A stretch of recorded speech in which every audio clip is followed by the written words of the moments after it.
Visakha dairy ఏదైతే అవినీతి అక్రమాలు ఉన్నాయో అవినీతి అక్రమాలకు సంబంధించినటువంటి దాని మీద శాసనసభ కమిటీ హౌస్ కమిటీ అనేటువంటిది వేయడం జరిగింది.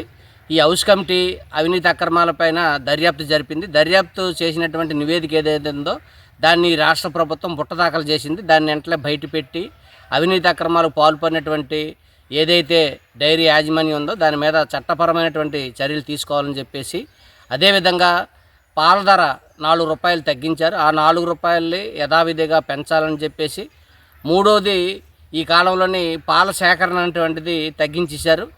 ఆ పాల సేకరణ అనేటువంటిది యథావిధిగా కొనసాగించాలని చెప్పేసి సిపిఎం పార్టీ డిమాండ్ చేస్తూ ఉంది.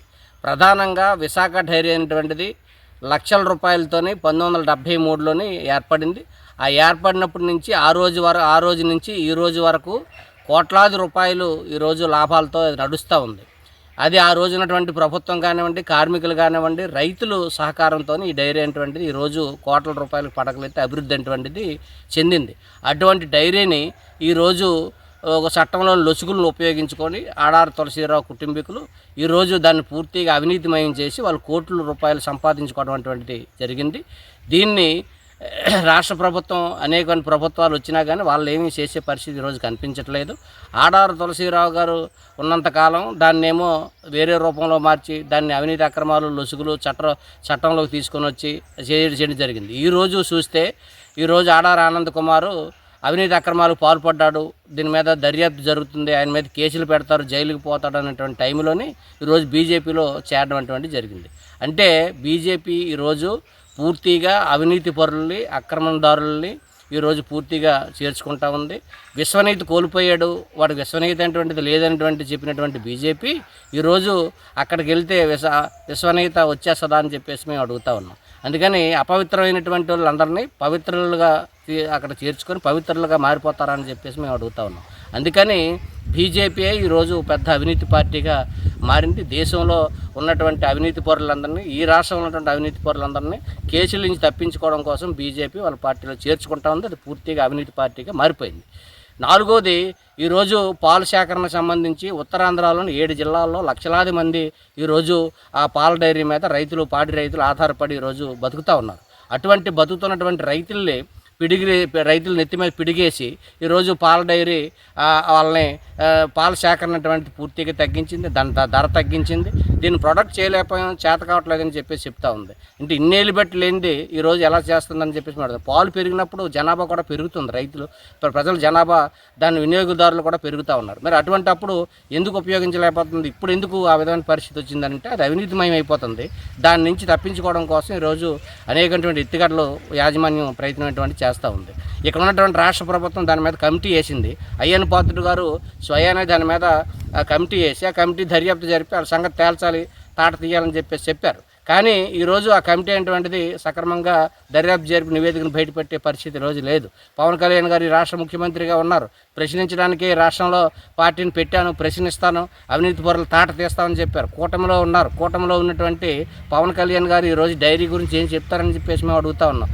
లక్షల మంది రైతుల బతుకులు ఈరోజు నాశనం అయిపోతూ ఉంటే, వాళ్ళ బ్రతుకులు రోడ్ల మీద పడుతూ ఉంటే వాళ్ళు ఎందుకు ఆయన పట్టించుకోవట్లేదని చెప్పేసి మేము అడుగుతూ ఉన్నాం. అందుకని ఈరోజు విశ్వనీయత కోసం విశ్వనీయత అని చెప్పేసి చెప్తారు పవన్ కళ్యాణ్ గారు. ఏం విశ్వనీయత మీరు చెప్తారని చెప్పేసి మేము అడుగుతా ఉన్నాం. అవినీతిమయం అయిపోయి రాష్ట్రం పూర్తిగా దొంగల రాజ్యం అయిపోయి కూటమి ప్రభుత్వం ఈరోజు రాష్ట్రంలో వెళ్తూ ఉంది. అందుకని దొంగలను ఈరోజు బీజేపీ చేర్చుకుంటుంది. బీజేపీని చేర్చుకుంటే అయ్యన్న పాత్రుడు గారు చెప్పారు, అటువంటి దొంగల్ని ఈ బీజేపీ చేర్చుకోకూడదని చెప్పేసి అయ్యన్న పాత్రుడు గారే స్వయానా చెప్పారు.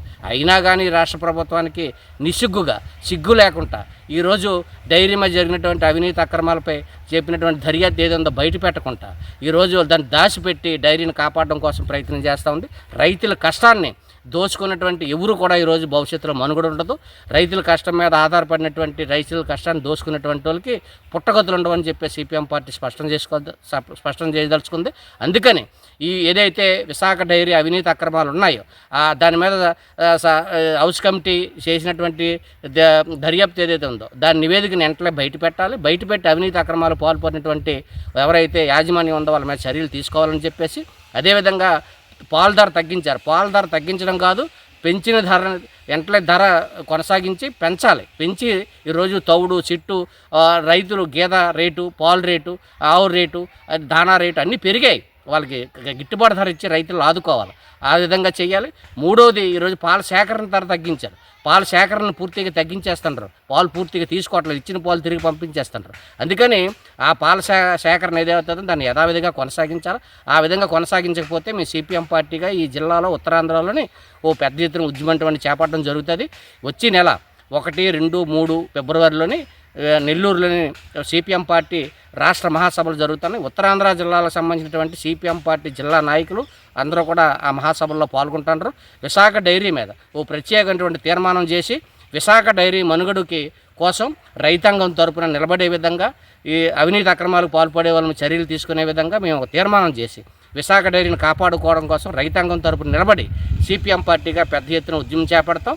అంతవరకు కాకుండా ఈ ప్రభుత్వం అంతవరకు తెచ్చుకోకుండా వెంటనే ఈ శాసనసభ కమిటీ ఏదైతే ఉందో దాన్ని వెంటనే బయటపెట్టి అవినీతి అక్రమాలు నిగ్గు తేల్చాలని చెప్పేసి, వాళ్ళు జైలుకి పంపించాలని చెప్పేసి, అదేవిధంగా పాల సేకరణ అటువంటి ఏదైతే ఉందో దాన్ని కొనసాగించాలని చెప్పేసి, అదేవిధంగా పాల ధర ఏదైతే ఉందో దాన్ని వెంటనే పెంచి రైతులు ఆదుకోవాలని చెప్పేసి మేము సిపిఎం పార్టీకి, ఈ ప్రభుత్వానికి, విశాఖ డైరీ యాజమాన్యానికి మేము హెచ్చరిక చేస్తా ఉన్నాం.